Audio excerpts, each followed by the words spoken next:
Yeah. I'd give it a try though, honestly, I would give it a try. Yeah. We were just talking, like that was my first facial, 73, my very first facial ever. I've never been one to pamper.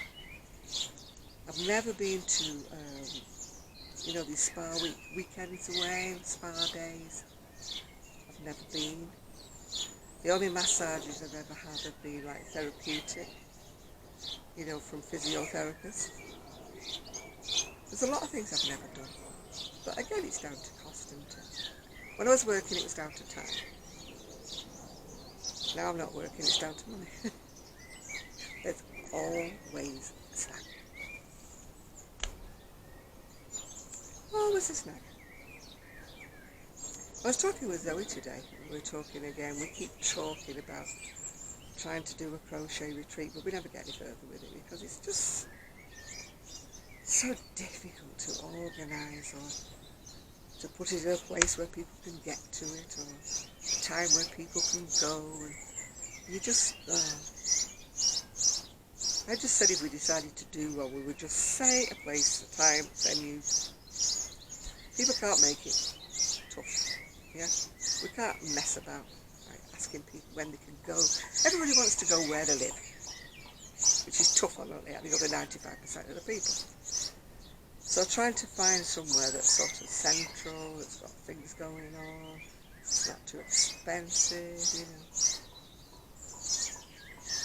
So we're still thinking. It's still a thought in progress. We had thought about somewhere like Centre Parks because, it rains out, you've got something to do, but it was £448 for 3 days for one person. So that's a little bit out of my budget. That's about more than 2 months' pension for me. So, and I'm not about to start a GoFundMe page. Take Janet to Centre Parks. We'll do a GoFundMe page. No. If I can't afford to go on my own, I'm not begging for anything. So, they've now got this thing you can't have plastic straws. I don't know whether they're doing it in the US, and they haven't made the hole in the top big enough, so my poor little straw has gone all soggy. Oh dear.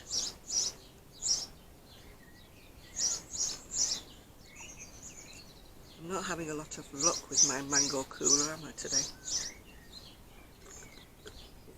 Before somebody chirps up that I'm diabetic and I shouldn't be drinking it.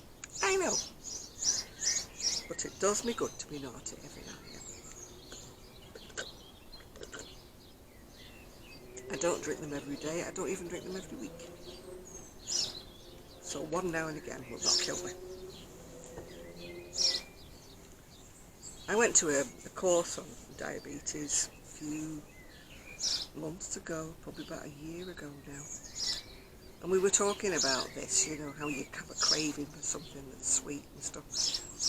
And the bloke who was doing it was saying, you need to just indulge yourself as long as you're aware that you're indulging yourself. And that it's not a regular occurrence and it's not something that you do all the time, every day and stuff like that. And if you do indulge yourself, then the rest of the day you have to be aware of what you're eating. So I liked his way of thinking. I didn't like when I went to the nurse when I first was diagnosed and she's going, you can never have this, never have that, can never have that again.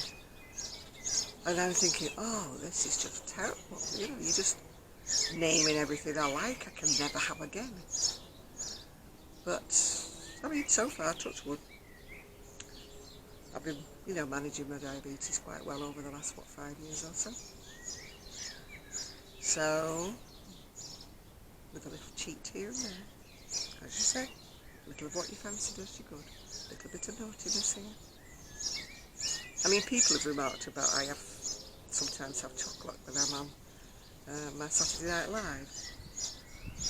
But it's probably the only time I eat chocolate in the week, and I don't eat a lot of it, I just eat a small piece, As you say, you've got to have... Saturday night is party night, isn't it? You've got to indulge, you know, let your hair down, get a little bit wild, you know. I can't go out clubbing it anymore at my time of life. I wouldn't want to. But I like to let my hair down a bit and enjoy myself. I enjoy myself with Saturday Night Live, all the friends that we've made on there. It's a lovely atmosphere. Everybody's happy. There's no backbiting. There's no nastiness going on. There's nothing. It's just so nice to be amongst friends, you know. And I think everybody that comes on there feels the same thing, that you're meeting up with your friends. You don't physically see them, okay, you know, but you're meeting up with your friends, aren't you, every week, and it's nice. It's like, you know, they're going to be there. You know your friends are going to be there. And, you know, it's like, let's party, what we all having. Who's having what? Different times of the day, at different places in the world. Some people are practically having their breakfast, other people are going to bed, you know. The only thing I would like it more, would be to be able to see people from web cameras and things like that. I mean, we've talked about it, but like Google limits to so many people. And I have more people on a general rule that come and go, yeah. Not bragging, but it's just the way it is. Not everybody stays, you know, but people come and go, bob in, bob out, bob in and out. And I used to do a Google group with some other people on, don't know what night it was, a Thursday or a Friday. And it was sort of a bit upsetting when you're trying to join the group and it says the group's full. You know, you'll have to try again later. So you have to wait while somebody bobs off while you can bob in, if you know what I mean. So I didn't want to do that. And then there's other ways of doing it, but it involves like payments, and I don't want to do that. I like to keep everything that I do free. That's why I don't do any of this Patreon or Patreon, whatever you call it. And I don't do any of this GoFundMe stuff or things like that. Because then it stops people who are on a limited income from coming to join. It puts them off. It would put me off. If I had to join somebody's Patreon or Patreon or whatever you call it, to talk to them, I just wouldn't bother, you know. I'd think, no, it might only be a couple of pounds a week, but I couldn't bother, no. It puts me right off. And it's the same when people say, oh, if you're a member of my Patreon, you can have this pattern. It comes out to all the members. And I'm like, no, just sell it. You'd get more money if you sold it in general. For people like myself who don't want to be bothered joining your club thing or whatever. You know, no. So you won't see me charging you for anything. Except the electric, of course, that you use to watch me on video. I can't help that. But apart from that, I'm not charging £10 for an autograph. I'm not writing my memoirs. Charging you for an autographed copy. I have tried a couple of times in my life to sort of write the story of my life. I mean, I'm old enough now to have lived through a few things, but my memory's not what it was, and a lot of things I forget, you know. I can remember how I feel at certain major events, you know, people who was killed, shot dead, major accidents that happen and things. But I wouldn't want to make my book like controversial, you know, taking an opinion or a side to anything, because, you know, that way you upset so many people. So that would mean that my book would be bland, because I wouldn't be saying, oh, I didn't like this, or I didn't like that, or I didn't like him, I didn't like her. Nah, so. But I started my book twice. One time I got about 3 or 4 chapters in and I thought I was doing really well. And then my computer crashed. Took everything with it and I hadn't backed it up. So that kind of put me off. Anyway, I'm going in now because I want to do something with the hair and makeup before tonight. Even with my glowing skin, my skin of a 40-year-old. Ooh. Didn't know 40-year-olds had wrinkles, but never mind. It does feel so gorgeous, that. Honestly, it does. I won't say it's like a baby's bottom, because I think it's softer than a baby's bottom.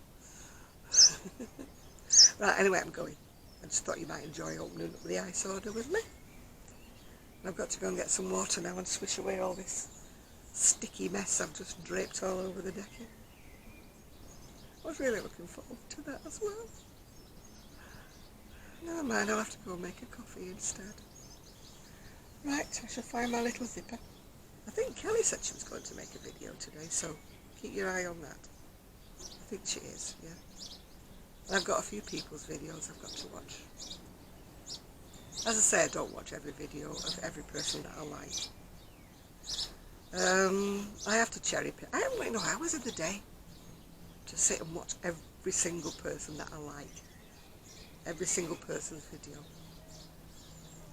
I just haven't got the time, and it sounds really awful because I feel as though I'm being disloyal. I feel as though I'm missing out on.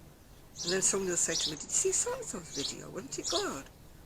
I'm like, "Oh, no, I better go and look it up, you know." Some people's videos I never miss, but they are few and far between. But they're usually the ones who do the 8-9 minute videos. And I can fit them in when I'm eating breakfast and things like that. I never miss those. But when I look at it, it's like 2 hours and 30 minutes. I'm like, no. And I don't mean it's a live video. I mean it's just a video, yeah. Anyway, I'm going to go before I get cut into 2 pieces as usual. I don't know what's happening with this camera. So I'm going to go. So, bye all. Maybe see you all later. Bye now.